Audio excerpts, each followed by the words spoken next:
Hello, and welcome back to the sim. In this one, we're jumping back in with the HJet as we're up to version 2, release candidate 1. So we're getting into that home stretch now that we're out of the alphas, the betas. Once we're into the RCs, it's only a matter of time before it finally drops. So let's go ahead and redo the tutorial flight now that we've got all these new toys. So let's go ahead and close up our doors, get our baggage taken care of, and get rid of those static elements. We're going to leave the window shades up, and we're going to hop inside. Coming inside, let's go ahead and get rid of the yoke. Now, before I press anything, let's go ahead and review the document. Obviously, changes will happen to the document when version 2 is officially released, but we're going to go ahead and adapt it for this flight. We have a new friend. So we already know this. We've hopped in the plane here at KGSO. We are using parking spot 27, I think? 37? 27. So when you follow the information in the document, it's all there for you. You don't have to worry. When we set up the sim, we want to set up the weather as is laid out in the document. That way we have a consistent experience to follow along with. If we use live weather, we'll never be able to tell the difference. And of course, we are using a different pressure level. That way we do have to actually switch when we cross 18,000. So set up your winds so that it works with the runway. Of course, our flight plan is going to be KGSO down to KILM. We're going to depart runway 23 left. We're going to do the Triad 9 departure, Carwin, and then direct Faye, grabbing the Victor 296 to Yost, and then it would be direct Kilm, but we are going to go ahead and run an approach at Kilm. So of course, when we enter the cockpit and we turn on the battery power, the screens will come up. We'll use the button on the far right of the MFD to get the MFD going. Now, right off the bat, we're going to see that there is a difference. No longer is the right side connected to the left side. So the right side does now have independent right side PFD, and the splitting of it is done correctly, where the main part will be on the left and the split will be on the right. Plus, they are independent splits. So you can leave this in full screen, and over here, the section for 1 is splittable, and the main MFD you're able to split just like you were before. So a lot of control and capability. The other thing we're going to see is that now the GTCs are identical. So things like this, we're going to find able to be brought up on either one. So first thing we want to do is get the battery connected, and then we're going to hop into the GTC, and we're going to go into the sim action section, and we're going to go ahead and get our ground power connected. Of course, I'm controlling this with external hardware, so you saw I already had my ground power connected. The other thing to keep in mind is your GTC settings for sim actions. These are actually persisted. So once you've set these up, when you leave your flight, the next time you come in, it's exactly how you left it. So if you closed up all the doors and hatches and turned off the ground power before you shut down the sim, it's going to remember all that. Or if you left it open like you were doing a turn, then when you come back to your HJet, you will find it the same way. So let's go ahead and follow these steps and get our ground power all up. So we're going to come in and we are going to get our battery on. And of course, the power is coming on. We do see that the ground power is available for us. So we're going to go ahead and click that on. Now, if we jump down here to the GTCs, you'll see that they are now identical. Both sides are the same. So really slick. You got your COM 1 and your COM 2, and you have all of the information. And then we're going to press this soft key to get us going. So as you can see right away, we are already in the split mode on the left-hand side. We're already in split, And on the right-hand side, this PFD is not currently split. If I wanted to, I could go to PFD mode, I could go to split. And then as you can see, the split is to the right as it would be in the real plane, and each one of these sections can be controlled independently. Real quick, though we're supposed to be focused on the sim actions, you'll see this is the blue pane, this is the purple pane. You can use these or this one, and you can pick what you want the GTC controlling in reference to the screens. If I go here and I press full, you'll see that this one has gone full, and then the purple pane has automatically delegated over to the right hand side. If I wanted this one to be on the left, I could simply switch it to the left, and then I can come here and I can switch this to bring it to the main MFD. Now this is controlling the MFD, this is controlling the left side inset. Now because these are identical, you're also going to find your functions here.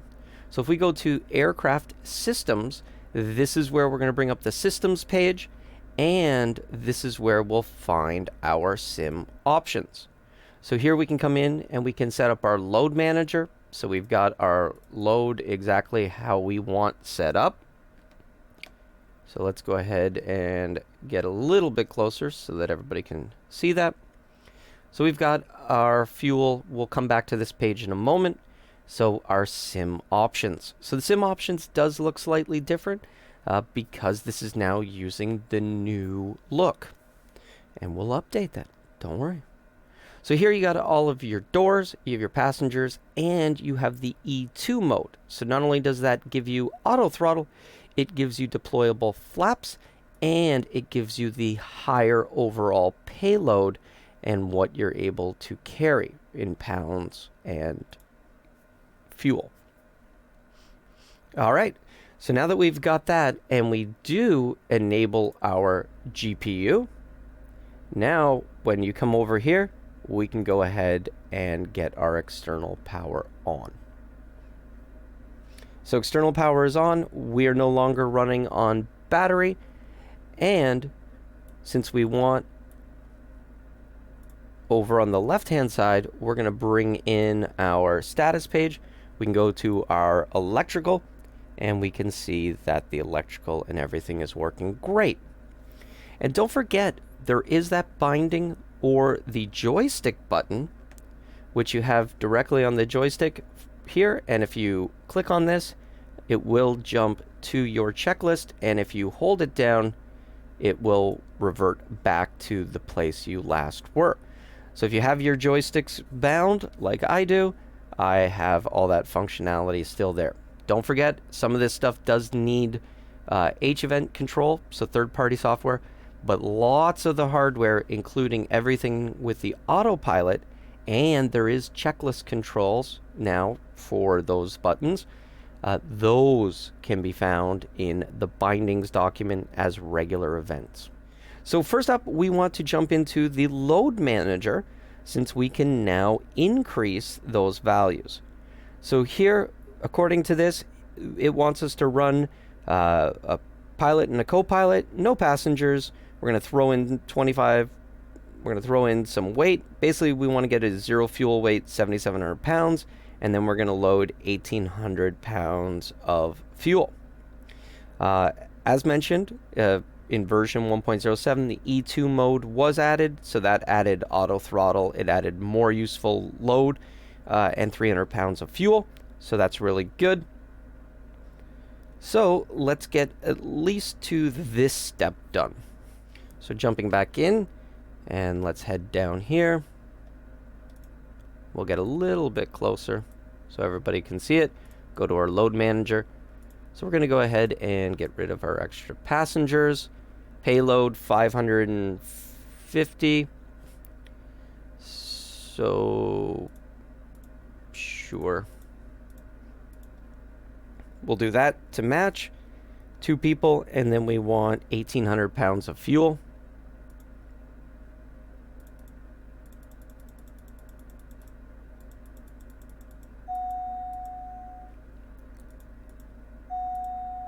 15, 1,800 pounds of fuel. So we're looking at a zero fuel weight of 7710. We're close enough. One of these baggages could be adjusted. And our current gross weight is currently 9510, so we are doing good.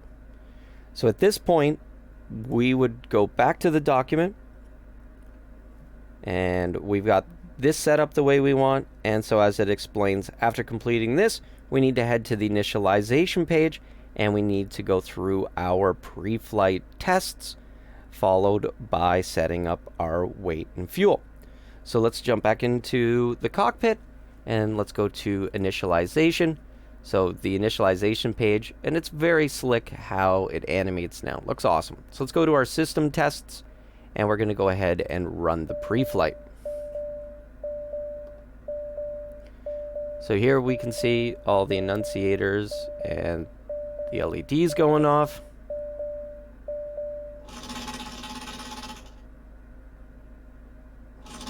See the stick shaker move. And we see all annunciators. Okay, so that is all happy. Now, of course, we had triggered the low fuel when we changed the fuel level, so we're going to go ahead and hit the caution to remove that.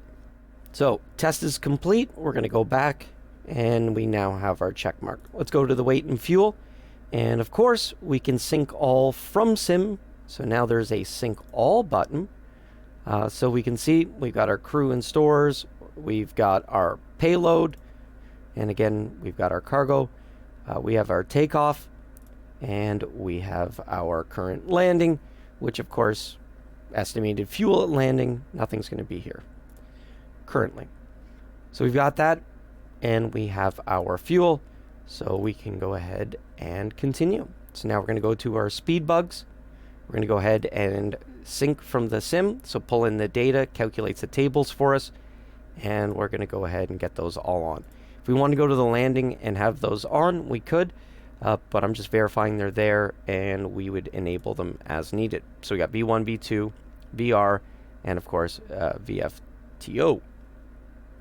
So all that information is in, and so when we come back, we're all good, and now we can accept the initialization. So let's head back over to our document, and here we can see the menus had changed, but the philosophy was the same. Just come in, make sure that your weights, everything matches, go ahead and sync the data, since you can get from sim, though the button had moved, so it's up here. And once we were done, we moved on to performing our V-speeds. And when we were done, we clicked on Accept Initialization. So the next part in the tutorial is getting us through entering a flight plan.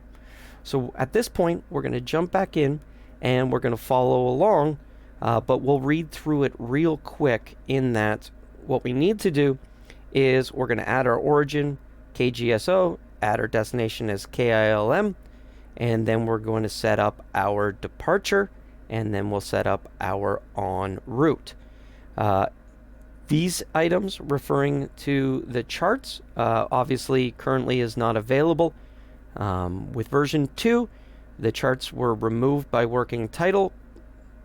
There's a whole licensing thing, but it's okay because it's been announced a while ago by Navigraph that they will be implementing a standardized system that will be part of the plugin system. So that will come, and it will come from Navigraph like it should, and they will then put it into the sim, and then you'll have it in every plane.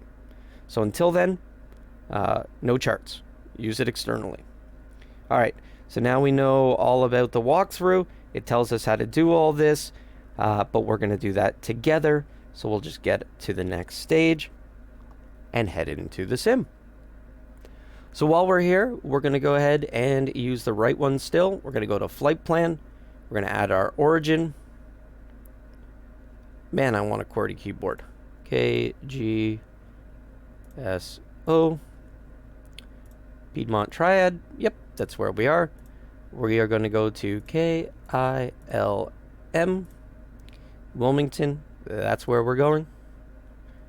We're going to go to our procedures. we're going to go to our departure. KGSO, we are going to come off the Triad 9. We're going to Carwin, and we want to leave 23 left. So perfect, exactly what we want to see. And we can still use the show on map, so we can see our departure GSO out to Bolt, out to Carwin. Perfect, that's exactly what we want to see. So we're going to load that, and now we see it built up on our map. We've also got that not below 1330 before we will manually sequence. So this is now correct. It does require that at some point we have to activate the direct Greensboro because it would be a vector. So right away, this is going to show us something that is different. There will be times where previously you may have automatically connected on nav. It's not necessarily going to work. You're going to have to fly into it, and you're going to have to activate the next leg or go direct to the next leg, just like we would get in the real world. So we're going to go Bolt, then we're going to go to Carwin, and then as it said in our flight plan, we wanted to go direct to FAY. So we're just going to come, add an en route waypoint, find my F, southeast, that's where we want it. So we can see that it's now got direct Fayetteville, and from Fayetteville we want to hop on the airway, and we're jumping on the Victor 296, and we are going to exit at Yost. So there's our sequence of events. We're going to go ahead and load that airway, and you can see even our VNAV, everything is recalculating. It's pretty cool. So now that we've got that in, we're ready to go until we will load our approach on the way. So here it's telling us with the departure, we will simulate the KGSO clearance, giving us issue to our IFR clearance as filed, and going up to an altitude of flight level 310. So on this one, we're going to take off that runway heading, and we would then get a radar vector to the GSO VOR. So we're going to take that at some point once we're above 1300, and we're going to step through doing that exact functionality. Then we're going to resume FMS navigation from the GSO VOR all the way through Bolt and then to Carwin, allowing for the full flight plan to be flown. So now we want to set up our automation. So we're going to go ahead, set up our altitude bug to the knob setting, and we're going to go ahead and put that to 234. We're going to set up our altitude knob, and we're going to send that to 31,000. And then finally, we're going to set up our speed to ensure that the speed bug is our V2 plus 10 as a minimum. So that's 120 currently, so that'd be 130. Generally, it gets automatically set to 140. And if it's looking at the FMS speeds, then it's going to automatically set itself to the FMS speed. We've got our speed set to FMS because we do have an auto throttle, so it's going to preset that to us for 190 knots. If we wanted to, we can go into manual mode, and we can go ahead and we could dial that down to something like 160, and we would take off with 160 and climb with that. Or, like we said, usually V2 plus 10 or 140, which is the safe single engine. Now for heading, we did say we wanted a heading of 234. So one thing you could do, of course, is you could push on the heading bug to sync it, and then we're going to go to 234. Just an easy way to scroll less. And then, as mentioned, we're going to scroll up on this altitude.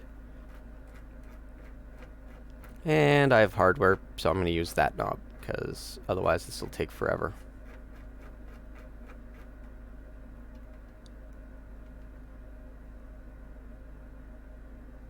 So 31,000 is where we want to go to, because that's also the altitude that will have the fastest true air speed in the 420.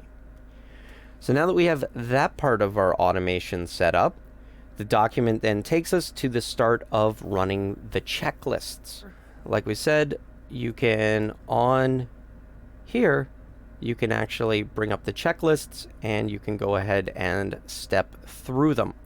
Now I do like to run my checklists with my hardware so it's easier. So battery is on, that is correct. Oxygen on and normal. So push it on. Pressurization is all normal. Electrical is on and normal. So that is all of this panel. Our ELT is currently set to norm. If you wanted to test it, you could put it into the test position. Cool. Nose wheel steering is in the norm position. Landing gear handle is down. Our landing gear is down. Yes. Alternate gear release handle, it's not simulated, so can't do anything about it, but it's in the checklist. Parking brake is set. Flaps. Flaps are up. Thrust levers in the cutoff position. Yes, thrust levers are cut off. Speed brake. Yep, retracted. Ice protection. So looking down in our panel down here, we're going to see norm off as it should be. Norm. Our fuels all in the norm positions. Our trims are norm. We're nose centered on the yaw. And then we're norm for the windshield heat and pneumatics. So norm, that's going to be all automated for us, so we don't manually have to do anything. The only ones that you would manually have to enable is engine anti-ice if it so required. So fuel panel. So again, if we come over here and we look at our fuel panel, we can see we've got our fuel, 500, 1,800 pounds.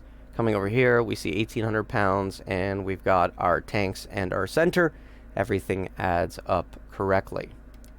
Going back, fuel, that was down there below is norm. Trim panel, we checked that. Windshield heat, pneumatics, glare shield is dark, so chime as well as the reset. Chime is dark, and avionics initialized. We're also looking at the servos over here to make sure that we haven't disconnected one of those by mistake.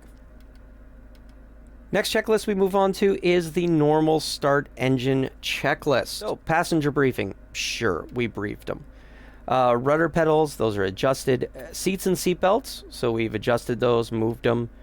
Doors are closed, and of course at any time you could come down, and just for the time being, if we head over here to our aircraft systems and we can look at our status, and it'll go into a split mode. We can see electrical, we see the doors. The only thing still out there is the external power, but that's okay at this moment. So doors are good. Parking brake is still set, yes. Cast messages we can review. None of those are an issue. ECS temperature control is in manual, so if you want to come over here to system controls and you come into your thermostat, here you can go ahead and you can put those into auto mode. That'll clear that out. And if we look at our interior lights, you have the cabin lights, you have the cockpit lights, so you can go ahead and turn those on and off, and you do have the footwell lights, and you have your seat belts and no smoking, which we're gonna have to click on those eventually. So all that is good. So electrical volts, so we want to go back to our aircraft systems and we want to head to the electrical.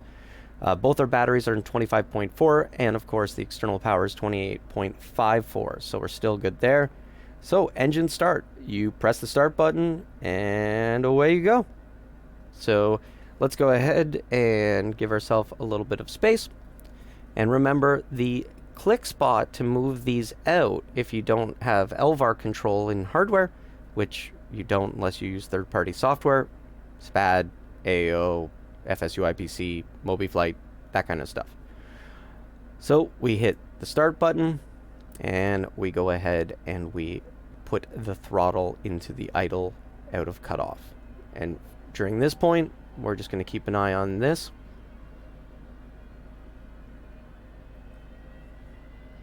And we're looking for about 20 seconds for a good start.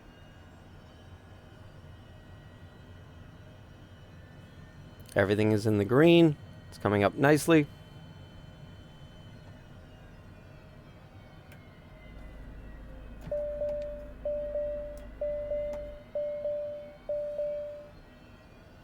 And that would be me moving hardware into the cutoff position.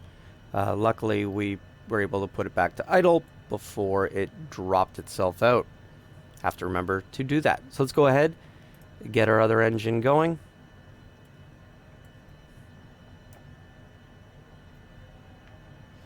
We see the ignition and the starter. They go out. Good engine start. And now we're just watching that it doesn't get hung or hot. And the cabin power in the back automatically disconnected when the bus tie, and you see that the ground power is automatically removed. So we can come into our sim options and we can remove the GPU so that out here you'll see it's gone anyway, but we don't want it automatically popping back in on view. So we're going to go ahead and turn that off. Our flight initialization page is still good. We don't need to be in there anymore. System controls we covered, and we're looking at our electrical. So engine start, good. Engine instruments we have verified and checked, and everything looks good. Engine anti-ice is required. We don't need it. External power is disconnected, and we came down to sim options and disabled it. And then, of course, flight controls, are they free and correct? Okay. Sure, we'll say our flight controls are free and correct. And then to get rid of that last cast message, you just come down here and you turn your cabin power back on. Wing anti-ice as required. We don't need it, and it's in normal mode. This will turn on its own. So we need to enter our transponder code, which right here is our transponder code, and I like to roll 4567, hit enter. Then you would set your mode. It's automatically in auto mode, and so it'll automatically turn these things on. If you want to manually override that, you can always put it into TA only mode if you want. That'll also ensure that VPilot picks it up and should be squawking mode C. Flight ID confirmed. Yep, flight ID, it pulls this in from what you've given your registration on the map page. Flight plan, our flight plan is entered. Set navigation source, that gets set here. So we're going to go ahead and we're going to go to FMS. We will be kicking in the FMS, even though we will start off in heading, vector it, then to the FMS. Because of a manual sequence, it actually in the FMS just basically has you fly that heading anyway. So you'll be able to do that. Altimeters, so we need to come and set to the 3002. And we'll do the same for this guy. 3002. So we are all set up with our altimeters. Flaps, we need to set those for takeoff. So we'll put those into the takeoff position. Speed brake, we are supposed to retract it or extend it. And then that way, when we look here, you see extended, and then you retract it, and it should indicate that it is retracted. And again, because we're rocking the E2, this is actually going to auto extend when we touch down and we apply brakes, and it'll auto extend down to 30 knots and then stow on its own. Very cool. Cabin signs as required. Again, we did that by coming into our system controls. We went into the interior lights and we got our seatbelts and no smoking on. And now at this point, we would be ready to disable the parking brake. So we did our seats and seatbelts. We came in and it does show you the engine start. You press the start button and you move the throttle out. These are the detent locations, so if you click there, it will move it in and out of cutoff, so then normal throttle axes will work when bound in the sim. Otherwise, bind to the LVARs like I do, and then you can control it from down here. And yes, all of my snippets are published. Tells you, like we said, you follow along on the engine instruments, make sure everything is good. So before taxi, we went through the before taxi checklist. We got our transponder to TA, though now it doesn't default to standby, it defaults to auto, so it can manage that for you. We set to FMS here. We set both of our Baros. We set our takeoff flaps, and we did toggle our speed brake. So here we are looking at our taxi. So we're going to take that airport diagram. We're going to come out here, head back over here. To get to 23 left.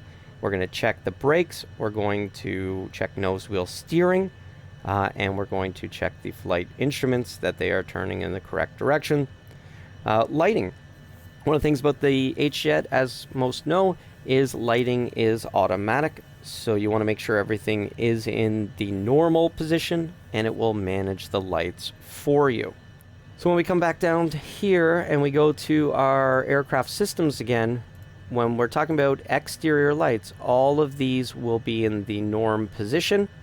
And so with those in the norm position, everything will be automated.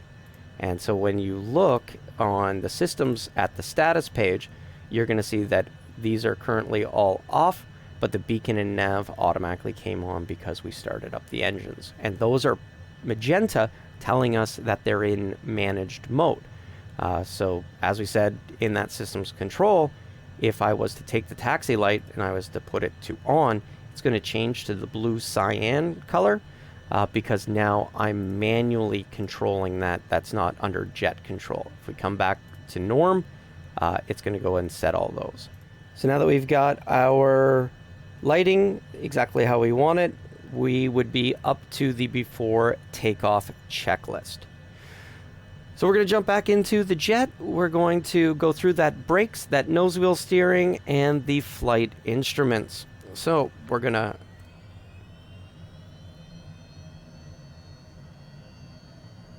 add some power. Plane starts to move. I like to tap the brakes. Plane stops. I know that that is working. I'm going to run this guy over. Moving to the left, see indicating the left, or right, then it indicates left indicating to the right. Okay, so flight instruments checked. I see the ball going out, ball going out. Excellent. Working as expected. All right, so brakes are good, nose wheel steering is good, flight instruments are checked and set. So for takeoff, flaps, they're set. Trims, those are set for takeoff. And we know this by looking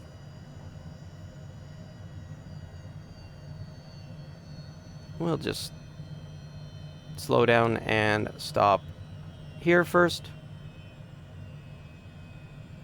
So before takeoff, trims. So if we look down here, we're looking for these triangles to go into green. So 4.0 seems to be perfect. It's in the middle, but anywhere if you prefer a little bit more nose down trim, you can of course set it, but you need to be at least 3.6, 3.7. Those go green, so you don't have to worry anymore. So Speedbrake is retracted, and we can look here and verify Speedbrake is retracted. CAS messages we've reviewed, we don't see any. Navigation is set, flight plan, everything. Flight guidance. So to bring up our flight guidance, of course, we want to turn on our flight director, and we want to press the ToGa button right here. That'll give us takeoff, takeoff. So that's our takeoff mode. It will pitch us and fly us straight out, wings level. And then from that, we would go into a heading mode, right? So we can go ahead and keep our takeoff mode enabled. So we want to be able to have level wings on the departure. Our toll data is confirmed, so takeoff and landing data, we've got our V speeds, they're present. Our takeoff briefing, yeah, we're going to take off, fly runway heading. If we have an engine out on the ground, we'll stop on the ground if there's enough runway. If we get to V1 and we have an issue, we're going to take it into the air. We'll pitch for 140 and come back to land. Radar is required, so we do have TCAS TA only. We are getting our information. And we could go to a weather radar if we wanted.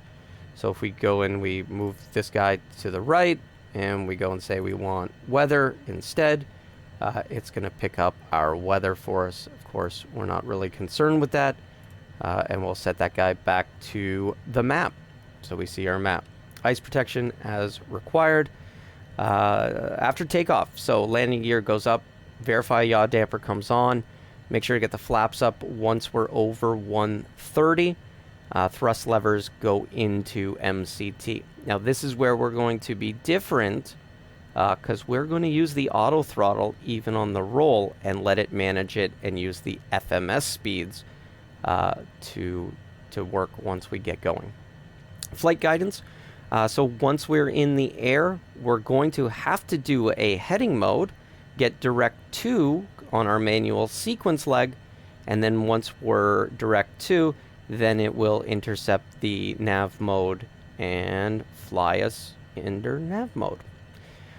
So ice protection, we don't need it today, we should be fine, and cabin signs as required. So we will come back to this checklist after we're in the air and we're verifying everything. We did all that. We clicked the button to go ahead and get our takeoff mode to get us set. We could put in weather radar or weather overlay map like the ADS-B weather I selected. And then takeoff, it gives you all of the explanation, including E2 mode, how you can use the auto throttle. So that's excellent and news to us. And then, of course, in the climb phase, passing 10,000, the signs will automatically go. You know, you can turn passenger signs off if you want. When you hit 18,000, we're going to have to do the Baro. So that's all ready. We can come back to that while we're on the way. Let's go here, right? And we're going to bring up our throttles. So I've got my feet on the brakes. I'm bringing the power up. I'm going to let it stabilize. And I'm going to come here. And I'm going to hit auto throttle. And we're going to hear it spool up. I'm going to get off the brakes. And we are going to go.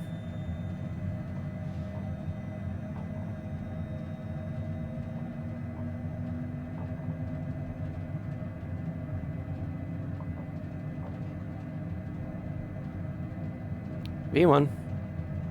Rotate. Off we go. Tap the brakes. Gears going up. We're through 130. Flaps are going up.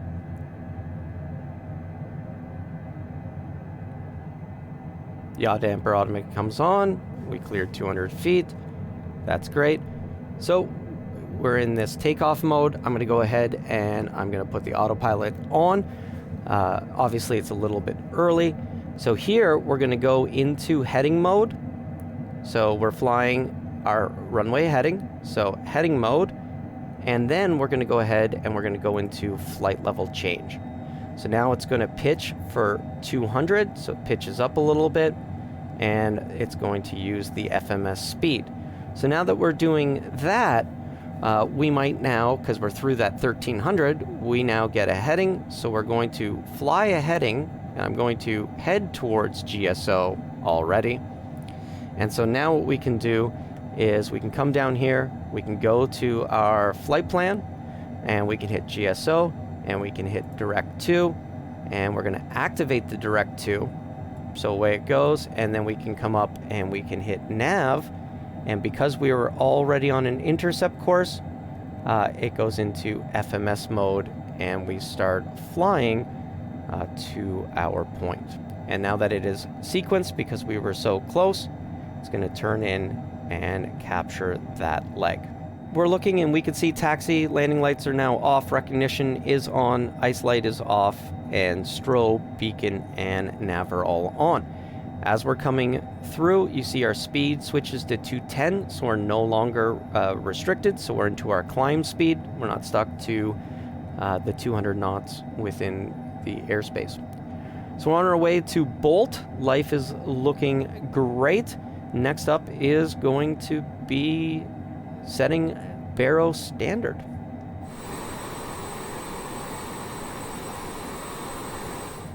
So let's jump back in to our after takeoff. We verified yaw damper, the flaps came up, thrust levers went to MCT. Well, they're auto throttle, so it's managing everything. Ice protection as required, nothing came on. We weren't forced, and of course cabin signs as required. So at this point we could come over to our system controls, go to our interior lights, and we can turn off the interior ones. As we're approaching 18,000, so in our climb pressurization, we are looking at our pressurization. So our altitude cabin is climbing, our PSI is at 5.9, and so our rate is about 600 feet per minute. So we're good, and of course our landing field elevation is automatically populated. We've gone through 18,000. We're going to go ahead and hit standard Baro, and of course for this guy that just means dialing it down to 299 or 2. We're holding 210, and we probably won't get well, we might get to the switchover, but it's 210 to Mach 0.57. So at that point, we will switch to Mach speed. So climb, pressurization is good, and altimeters are now set up. So next up is going to be the cruise stage, where we're going to, well, altimeters are going to be set because we're above standard, so they'll stay the way they are. And then we just go back into that systems monitoring state, and away we go. We're going to get into the descent when we're ready to descend, but before then, we're going to end up going into our flight plan and adding our procedure. So here, you can see we are making our climb. We can see the banana where we're going to be when we've actually reached top of descent. And you can see that on the turn to Bolt, unlike previously with the old working title G3000, the AAU1 G3000 does calculate the turn anticipation.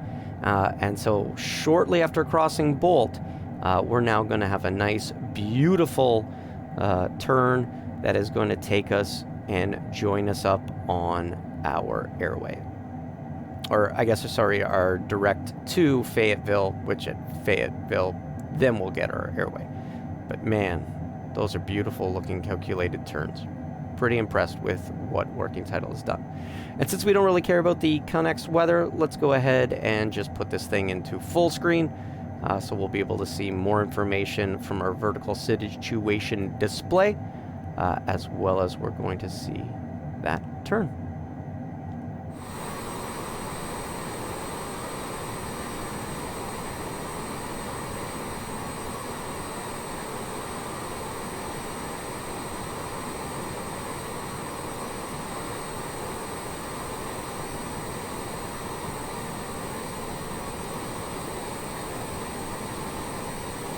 Through 10, we turned the passenger signs off. We did our transition altitude at 18,000, and we continued to climb at 210 until Mach 0.57, and when those two match, then we change into Mach speed.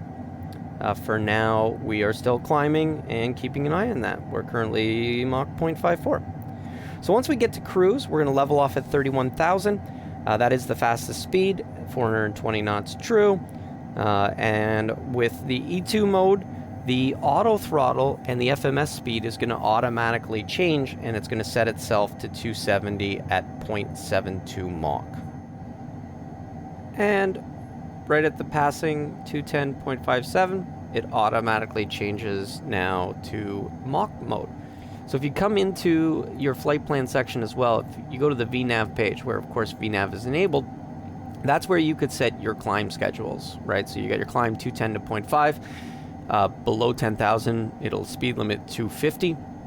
And in that terminal area, you're going to be speed limited to 200 below 2500 AGL, and within 4 nautical miles of KGSO. Cruise-wise, we're now in that stage. It's automatically set to that stage, so we're 27 Mach 0.72, and in the descent, it's going to set a max of 270 knots and a Mach of 0.7 at a 3-degree glide slope, and again, 250 below 10 and 200 below 3000 AGL and within 10 nautical miles of KILM. It will slow down to those speeds. So that's awesome. Gives us all of the information we need on what it's going to do. And so now that we are in this stage of the flight, we really need to go ahead, go to our procedures, and go to our approach. We are going to be doing the ILS. Let's look at the document. So now VNAV descent. So first we got to set up our VNAV, and to do that, we're going to set up our approach. The ILS runway 24, we're doing the Zulu from Topsy. And then Soomley, 1,800 feet, so it'll automatically populate. And again, you do have the chart information if you have charts separately. Remember, this does not work anymore because it was removed, but it will pull in the data correctly, and we should see this type of a path. And then we can also set up our approach speeds, and then when we're ready, we'll be able to enable the VNAV, and then we'll set up for the approach. So let's go ahead, and the ILS 24 Zulu from Topsy, and minimums on that. We do get that from the chart, which is included, by the way, in the documents. But the minimums is 226. So 226 on the Baro minimums. So that's all set. So we're going to load it. Yep, not approved for GPS because once we get there, it's going to do what it's supposed to do. So we'll fly to Topsy, and this is going to handle that correctly now. So then when we go in, we'll see we've got this auto-populating from something which makes no sense. That's a little bit weird. So we're going to change this and say, no, we're going to be 310.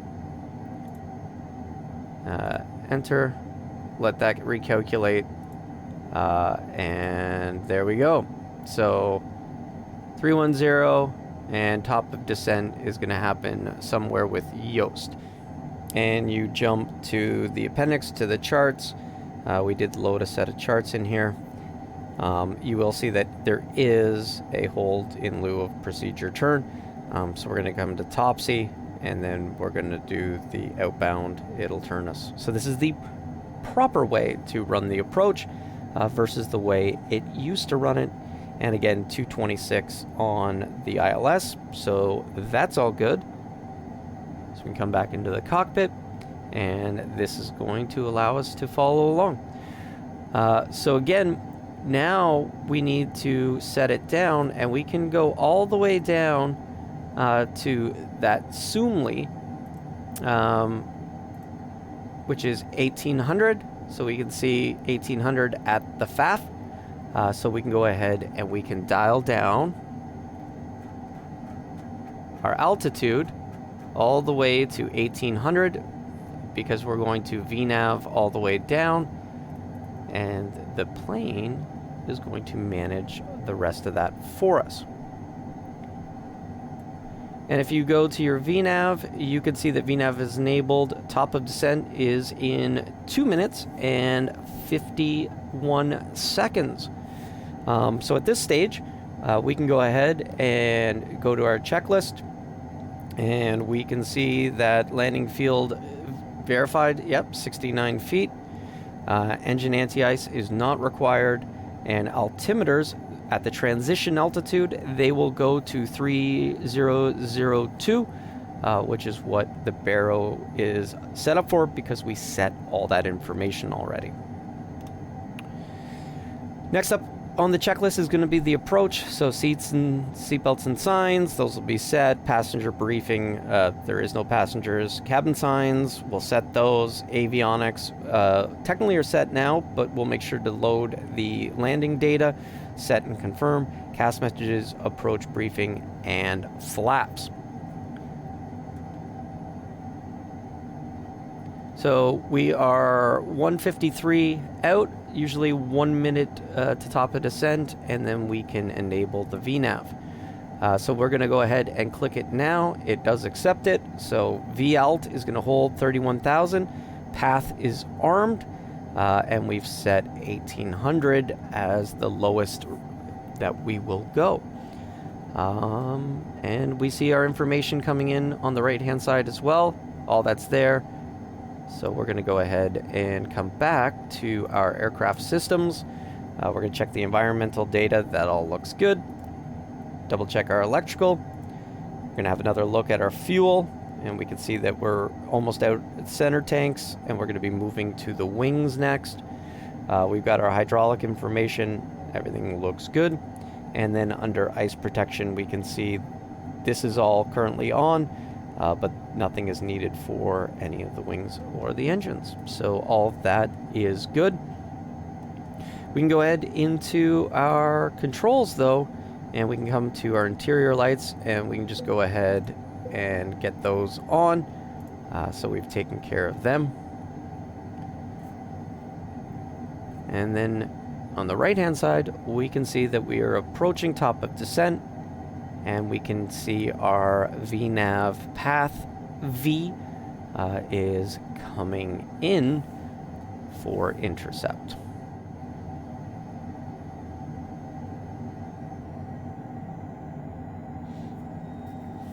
And VPATH grabs.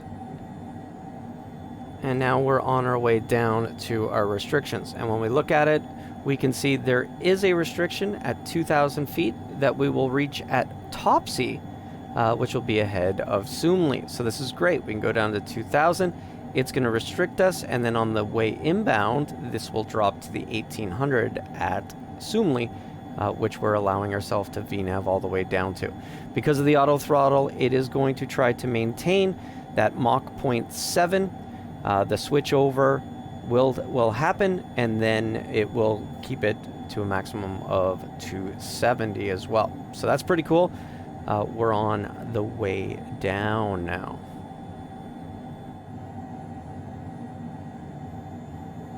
So here we can see that on the way down there, it just automatically switched over. So we hit the crossing altitude for the Mach speed. Now we've switched back to IAS, and it's going to maintain 270 until 10,000. At 10,000, this will change to 250. So everything is working perfect with the VNAV. Everything's working perfect with the LNAV. It's drawing it out. Looks really good. So this is a good time for us to come over and go to our speed bugs. And we can go ahead and update our data. You see, because we've lost weight, those speeds are now lower. So we've burned off that fuel, lost weight from our initial sync when we were on the ground. So we're going to go ahead and get those on. We can see over here, approach of 110 and ref of 105 is entered. One of the things we can do, since we loaded the approach, is if we come into our audio and radios, and we look at Nav 1, 111.55, and that chart that we did look at when we switch back to seeing it, 111.55. So we do have the navs loaded and tuned, so both Nav 1 and Nav 2. Transition altitude, can't say the words. So we're going to go ahead and come out of Baro back to 3002, and then we're going to dial this guy back up to 3002. So our Baros are set, our avionics data is set, our nav data is set. We're pretty much as good to go, as I would expect, so I'm going to say avionics are set. Landing data. Yes, landing data is set and confirmed, landing elevation, and we even have our Baro minimums of 226 feet. CAS messages, we have none. Checked. Approach briefing. This is where you do a proper approach briefing. You break down your ILS, you go through the chart. But yes, basically we're going to be landing the ILS Zulu 24. We're going to be starting at Topsy. We'll be doing a hold and loop procedure turn on the outbound coming in. We've got 111.55 dialed in. We would, of course, check it, verify it. ATIS is on 124.975, and tower is on 119.9. Ground at 21.9, and there is a Unicom as well. We should be 1800 at Sumli, and from Topsy, we'll probably pick up the ILS glide path a little early. All right, so approach briefing complete. Oh, yes, I should read the box. So, missed approach, climb to 3,100 feet, direct lurky, and then hold. So once we get down and we've started our approach, we would dial our altitude bug back up to 3,100 as a reminder. And of course, we need to get our flaps to the takeoff approach position, but while we're still up here at 270 knots, we're going to go ahead and not do that. So we're just waiting for the speed to automatically bring that in for us.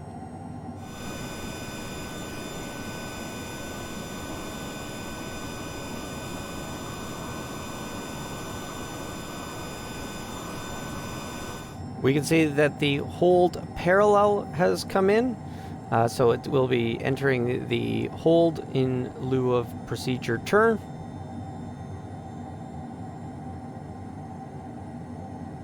Oh, that was neat. It wanted it to do more like a procedure turn, and now it knows. And once we get to about 11.5, you see the speed drop to 250 knots, so that when it hits 10, it's going to know that it's in the right spot. So 250 below 10, we're looking to get our approach flaps in. Of course, speed-wise, we want to be 200 knots or below. But if you move the flaps, you'll see the speed automatically drops down to 150 to be below the next speed limit for your full flaps, which is 160. So we can go ahead and deploy the flaps, and it'll drop the speed for us as well, which is pretty cool. Now, obviously, we should have slowed down to 200 knots first before doing it, but we won't break our plane. And I wanted you to see how it will redo the speeds, managed, do all that for you. You don't have to worry about it. So now the Sumli restriction of 1,800 feet is going to come in, and so top of descent.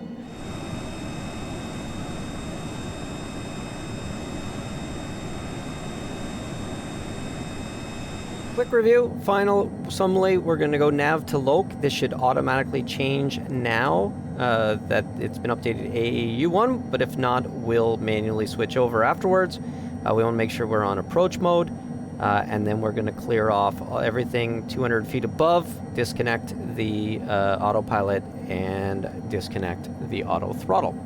All right, there we are. We're making our turn in. We can see the glide path and the green ghost diamond is above us. We can put VNAV back in, so it does that. And we do have our glide coming in. It auto switched to loc. I'm going to hit approach. So now we've got GS/V is active for us. So we are on the vertical pitch. We grabbed path, so now we're back on path, and the glide diamond is coming in. So we're going to go back to FMS speed, let it drop to 150. I like when it's one diamond above, I do like to drop the gear.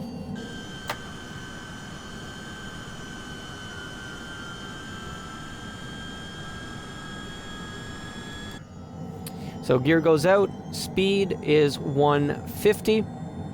We are 1 diamond below, so 1,800 feet is 1,000 out, and that would be Soomli. And we're on path, and we are just below the diamond on our way to Soomli.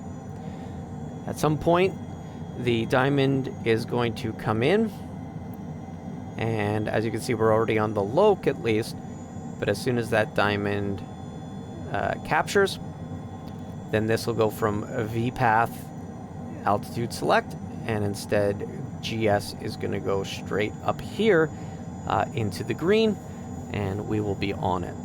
And at that point, we can do our next step. So landing gear is down, speed brake is retracted and verified retracted, flaps. Currently we're in takeoff approach.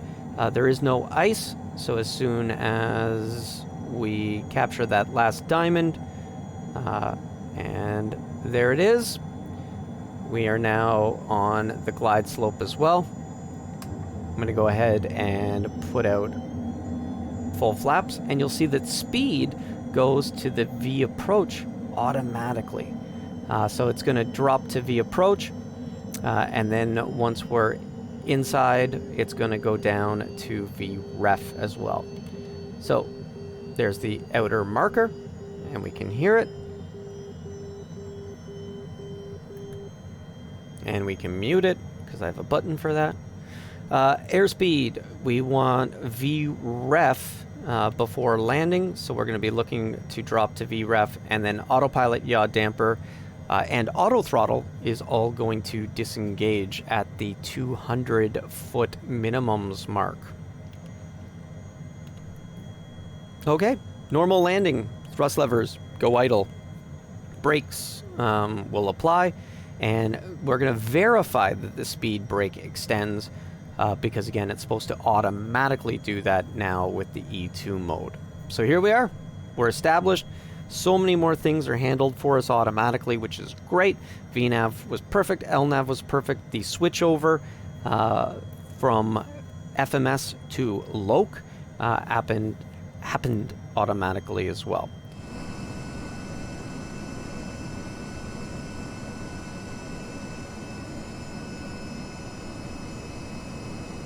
$800 feet, so we're captured. So this is where I would go up to 3,100, which is our missed approach, and I would be bugging up as well, so that my heading is bugged. So we're gonna fly outbound. We would go on the missed approach, and away we would go.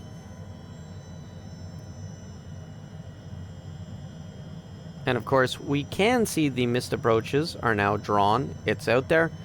We can always do another flight at some point and cover flying a missed approach, which is, well, you just climb out and go and do a hold. But anyway, digressing.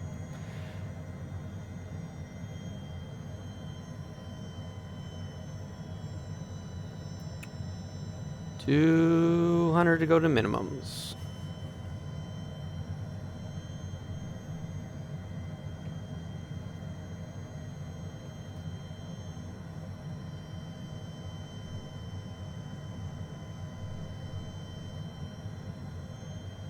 And minimums. Autopilot.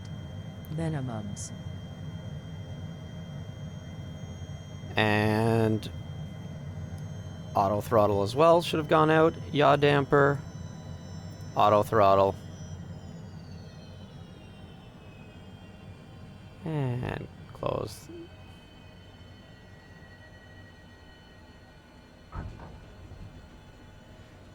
And as we apply brakes, we see right there, speed brake extended automatically. That is awesome. So there you go. Everything worked out nicely. As we get down, and the speed brake is going to automatically retract once our speed gets low enough. And speed brake is now retracted. We're going to go ahead and get our flaps up. So landing, brakes, speed brake, all that did as it should. After landing, cabin signs as required. And then engine anti-ice, that will also be as required. Speedbrake, we already know is retracted. Flaps are up.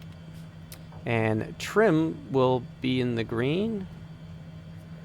If we put it into the green, there we go. Trim is in the green. Shutdown. So we're just ready for shutdown, and we will have completed our flight. So as we taxi over here to the ramp, if we go ahead and jump back into our document, you can see taxi to the ramp, across the hold short line, and we're going to go ahead and get our cabin signs and engine anti-ice, speed brake, spoilers, flaps, trims. So we followed all of that, and then we are going to get to our shutdown procedure, where we're going to go through the shutdown checklist, and then, of course, note parking brake, when you release it, that will turn off the ground power, right? So we're going to do things a little bit different, because this is a turn. You'd keep the parking brake set so that you don't lose that ground power, because there is no chocks. All right, so go ahead, get the parking brake on. So parking brake is set. Wheel chocks, we don't have wheel chocks yet, but maybe one day. Engine anti-ice, everything is set to off. External power as desired. So for us to do that, we're going to come down here. We'll head to our aircraft systems. We'll go to our sim options. We'll come in here, and of course, we're going to enable the GPU. Of course, we can't actually turn it on until we shut down the engines, but we want it enabled. So when you look outside, it will pop in once it becomes available to us. Thrust levers to cut off. So remember, we're here at idle, but to put them down, you just go ahead and drop them with the click spots. And as soon as we do that, external power is now available. We can get it on, and we can give people power back. We got the cast messages rolling in. That's okay. We can mute them. Those are expected. Pressure low, that is also expected. So thrust levers, cabin signs as required. So we're going to go into our system controls, interior lights, and we can go ahead and get those off. And then, of course, we need to let everybody out. So let's go ahead and open up all the doors. So there they go. Everybody's ready. So this is all set up. And again, because of the persistence, all of this will stay this way after we have shut down. So if I also want to get rid of my cargo so that on pickup, none of these people are there, I'm going to go ahead and set it all like this. So this is the data that will persist, and everything will be the way we need it. So cabin signs done, oxygen supply, we got to pull that off. Parking brake, this is where if I hit the release, all the power is going to go off. So we're not going to do that, and of course we can turn the battery off when we're done. So parking brake goes off, we lose the external power, and let's go ahead and turn the battery off. Well, hopefully somebody's going to come out of the hangar and pack this baby up. As always, if you've made it this far, please hit that like button. Subscribe if you haven't. Come along on the next one. And I hope you guys get your E2 V2 very soon. As always, thanks for watching. Have a great day.